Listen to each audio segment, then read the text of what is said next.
Day 105. We must avoid all forms of avak. Avak rechilos literally means the dust of rechilos.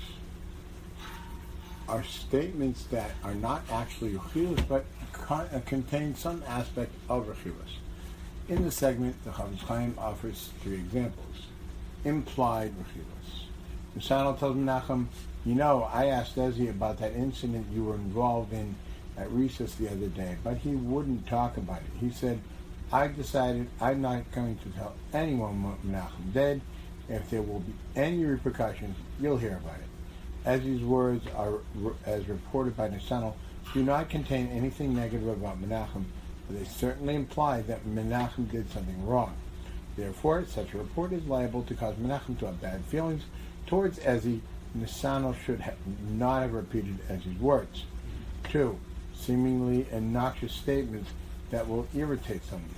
Shia Grobler of Grobler and Manis Insurance walked into Shul for Shabbox after being away on a 2-week vacation.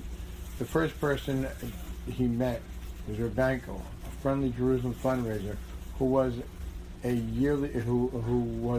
his yearly visit to the city. Shia, so good to see you.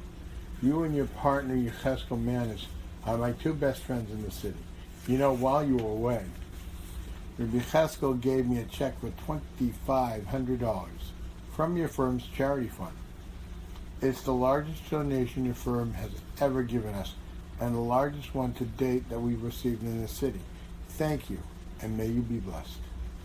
Quite possibly, the 2 partners have an arrangement where each may issue checks without consulting the other. However, there is a possibility that Mr. Grover will be upset to learn that his partner gave such a large donation to a single cause. The fundraiser should not have revealed such information. Revealing knowledge of a favor done privately. Ephraim Stein needed to borrow money to pay for the wedding of his daughter. One night he visited a well-to-do Zeinville Holtzman and got straight to the point. My daughter's wedding is in 6 weeks. Right now, I'm $20,000 short of what I need. I came to you to request a $10,000 loan. Mr. Holtzman replied softly, Ephraim, you're a good man, and I want to help you. But right now, the most I can offer you is $5,000. Ephraim was extremely disappointed.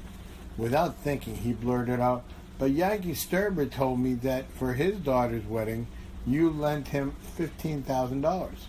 Mr. Holtzman fought to control his anger over this remark. I don't understand Yankee, he thought. I went out of my way to extend that much money to him.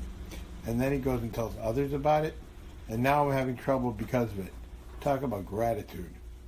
Yankee was wrong for revealing the details of Mr. Holtzman's loan to him, and Ephraim was guilty of speaking rechilos by relating to Mr. Holtzman what Yankee had said.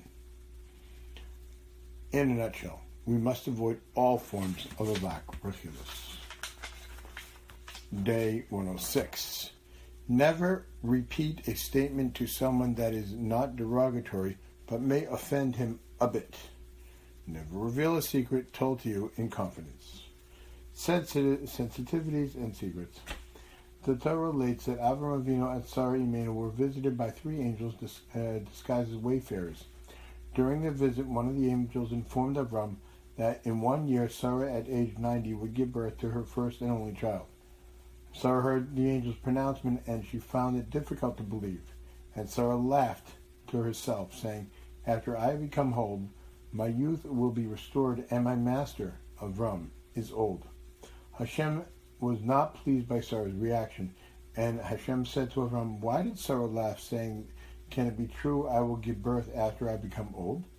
Hashem told Avram only that Sarah had spoken about her old age, but he made no mention of her of having said that Avram was old. Rashi explains that Hashem omitted this for the sake of shalom, peace between husband and wife. Avram might have felt bad to hear that his wife had spoken of him as an old man. And this is truly amazing. Avram was 99 years old at the time, certainly not a young man by any standard. And Avram was one of the greatest human beings ever to walk the earth. Yet Hashem knew that even someone of so great might feel a bit hurt that his wife spoke of him this way. Chofetz Chaim states, there are other statements that are forbidden because of avak rechilos. For example, if one relates a statement in someone's name that is not actually derogatory, but people tend to get a bit upset when it is said in their presence. And Ber Mayim Chaim Chofetz Chaim says that the story of Avram and Sarah is a source for this halacha. Hashem would not repeat to Avram the words of Sarah that could have upset him a bit. Chofetz Chaim concludes this chapter by cautioning us not to reveal secrets that others tell us in confidence. Revealing another person's secrets often causes him harm and is simply bad midos. The word tznius, modesty, usually refers to the way people dress, but it has a much broader meaning. Chofetz Chaim states that to reveal someone else's secrets is to deviate from the ways of tznius, which demands that a Jew live a modest, low-key life. One aspect of tznius is to speak when appropriate and to remain silent when it is what is required. The Rabbeinu Yonah cites two verses in Mishlei. The first is Holech Rachel Megalas Sod. One who reveals a secret is a gossiper,